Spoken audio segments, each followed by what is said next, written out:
جو تمہاری خاموشی سے تمہاری تکلیف کا اندازہ نہ کر سکے، اس کے سامنے زبان سے اظہار کرنا صرف لفظوں کو ضائع کرنا ہے۔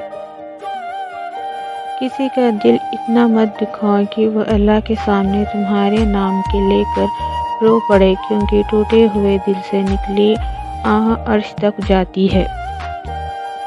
جب تمہارا دل کسی کے گلے لگ کے رونے کو چاہے تو قرآن پاک کو گلے لگا لینا۔ صبر کی دو صورتیں ہیں، جو ناپسند ہو اسے برداشت کرنا، اور جو پسند ہو اس کا انتظار کرنا۔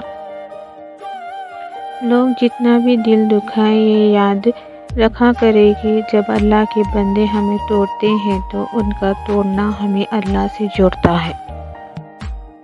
کسی کا دل اتنا مت دکھاؤ کہ وہ اللہ کے سامنے تمہارے نام کے لے کر رو پڑے، کیونکہ ٹوٹے ہوئے دل سے نکلی آہ عرش تک جاتی ہے۔